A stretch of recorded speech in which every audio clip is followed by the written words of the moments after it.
glad to know you're still there. In this segment, we'll be having our guest of the week, who is a visual artist that creates sculptures, paintings, prints, and other arts using something very unique. Well, you want to know how unique it is? She uses human hair that she gets from people of the African diaspora. She's Adebunmi Gbadebo.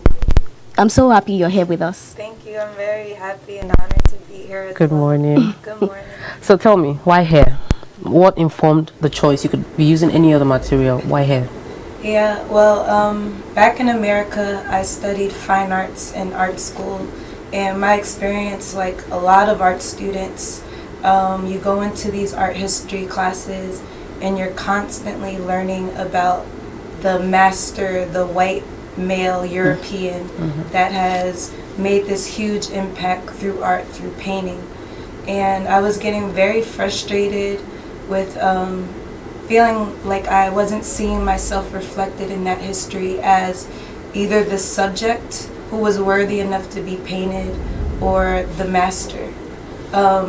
And since this history was told through the material of painting, the first thing I did was kind of reject that history and reject its material painting and any traditional material that I felt was connected to this Eurocentric history.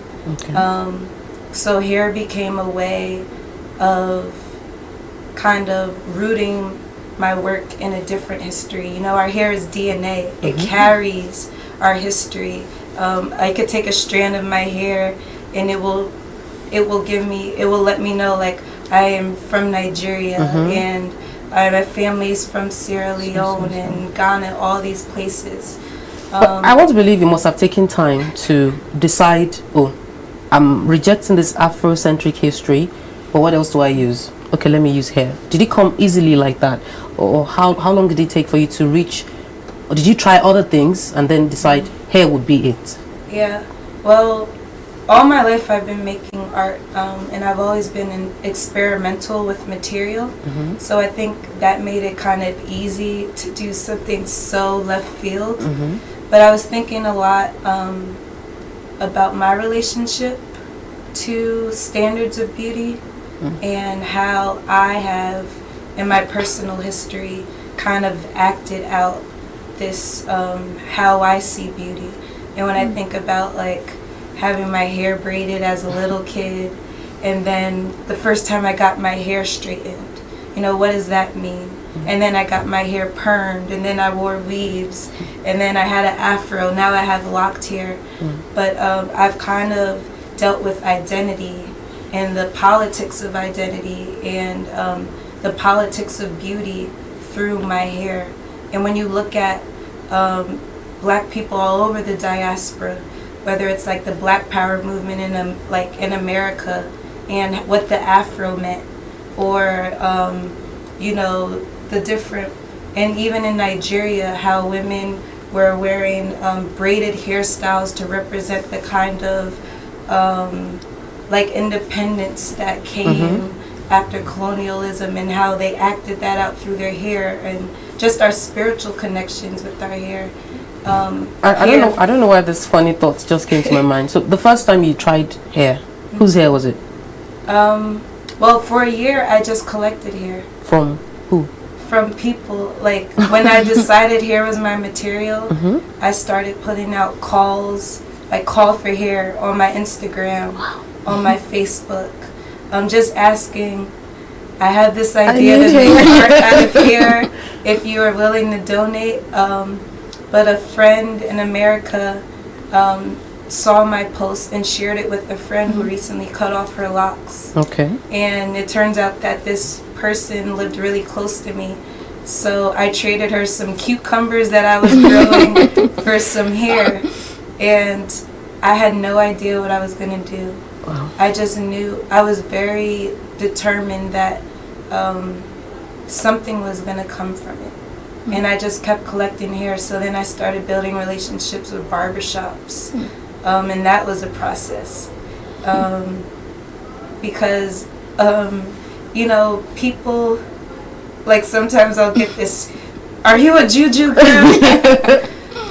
But people are very, I mean, Oh, it's a boy. part of their body, right? Mhm. It's the antennas of their, you know, of their body. So I would go to a barbershop and I would just talk to them about the research that I've been doing about the history of hair, specifically before the slave trade and after, and those connections between those histories, and just talk about, like, you know, what I was thinking. And some barbershops came on board, and I would leave garbage cans with them. Okay. With bags, they would fill them up. I would come in And just take pack the it. hair, and it wasn't until the following year that the first work came about.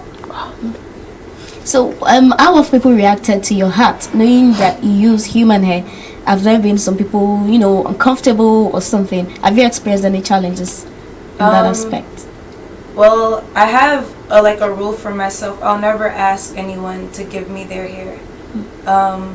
So all the hair I receive is through donations. Okay. It's someone who has contacted me and said, I've cut off my hair. I want it to be made into a work of art.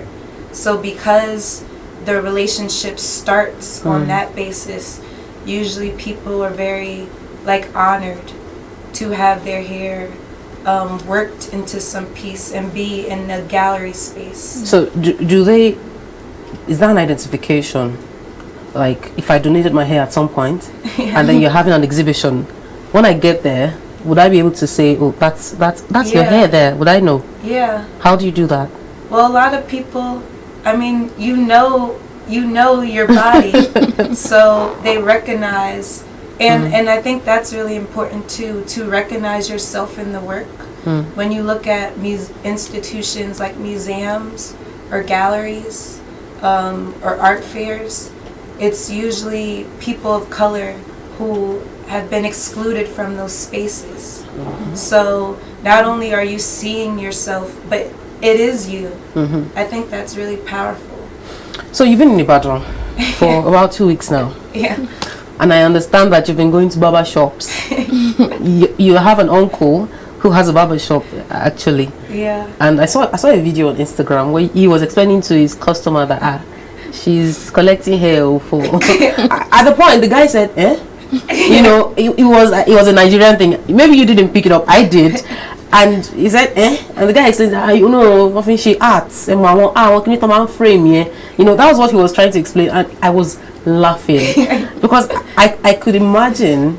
Do you know that people who plait their hairs when they use combs and the things that women in Nigeria will collect it? Don't take it away. Let me have my hair. So I can imagine you walking into a barber shop in Nigeria and saying you want to pack the hair. How has the experience been so far? Well, the first time I went to a barbershop, I was just there to observe kind of the dynamic of the shop. You know, I've never been in a barbershop in Nigeria. So just to be an observer of that space, I think it was really important for me to be someone who entered this space as an observer and not a taker at that moment.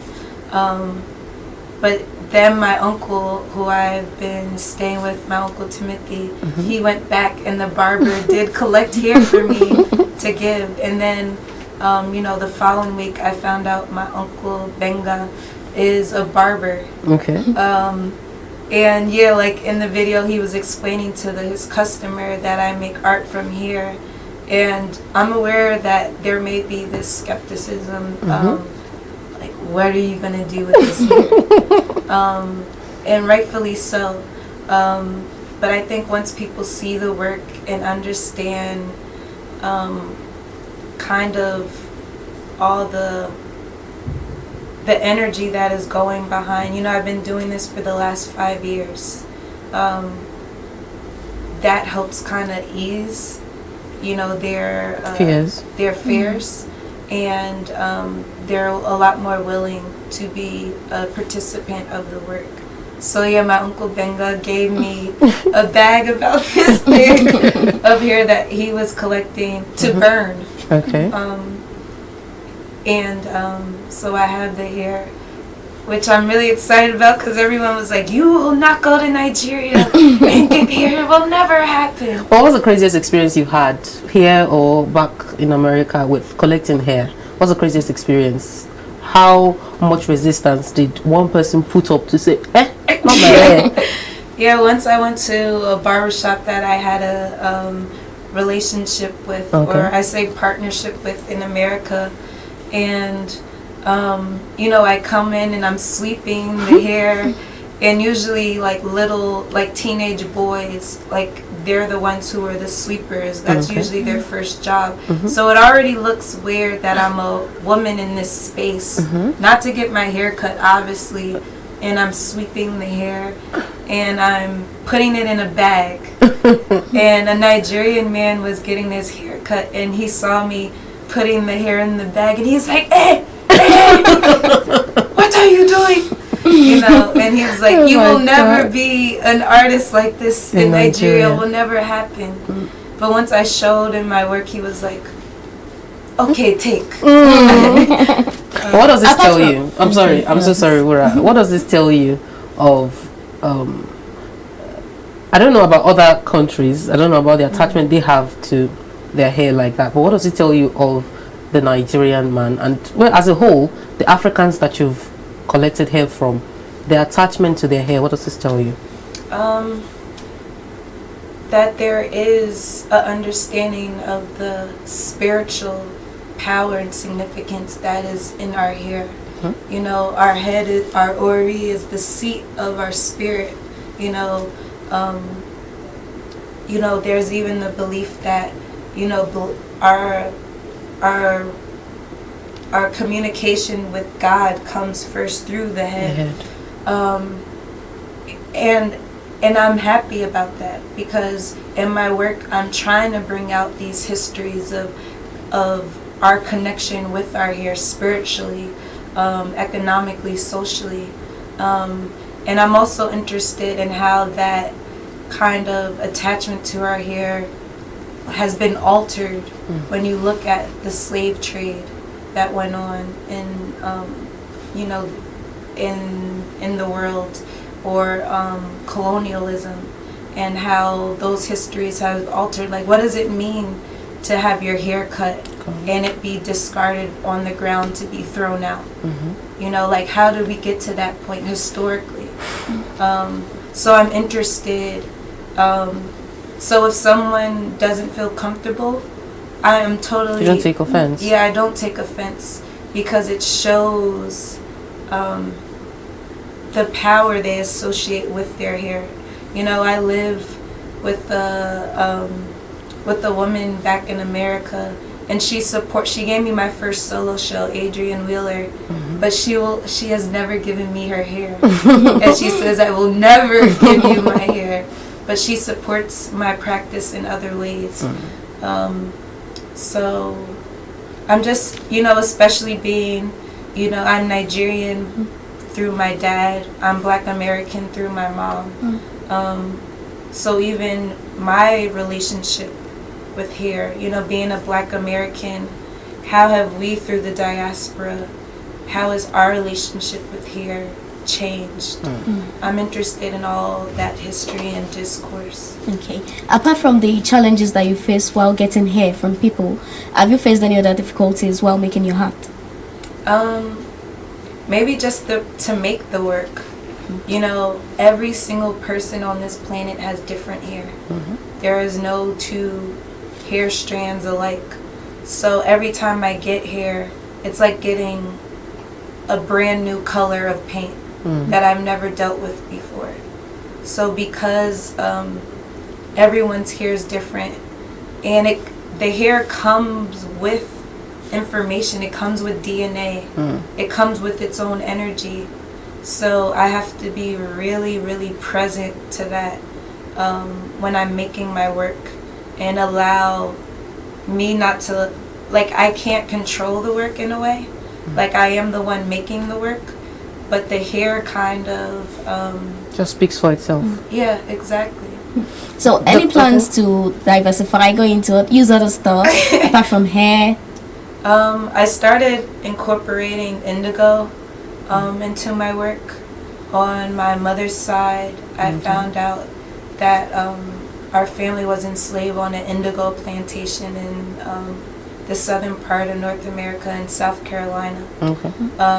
And I'm interested in also kind of looking at any significance of indigo in like western parts of Africa, like spiritual or ritual significance with the color blue. You know, like bodies were traded for blue. You know, people were traded for the color blue, for an indigo plant. I'm interested in that. So, you know, so color has entered my work. And every time something enters my work, it always has like some historical or contextual significance. As we round off, I'd like to know, do you treat the hair? I know some hairs come with lice, some with dandruff, some with different. I don't want to believe hair comes well packaged. Yeah. You know, so do you do any sort of treatment before you begin to use, or you use it just as it Yeah, is? as needed. Like if it needs to be washed, I'll wash it. I always like pick through it. So there's a long process of just gleaning through the hair and removing debris and stuff. But for the most part, like I don't alter it too much. So if I receive it blonde, it stays blonde because I want to respect how that person treated their hair. So I don't alter it in that sense. But yeah, if it needs a little cleaning, a little shampoo. All right. It's been amazing talking to you, Adebunmi Gbadebo. We wish you all the best as you continue to source for hair and the time you'll be in Nigeria, and that nobody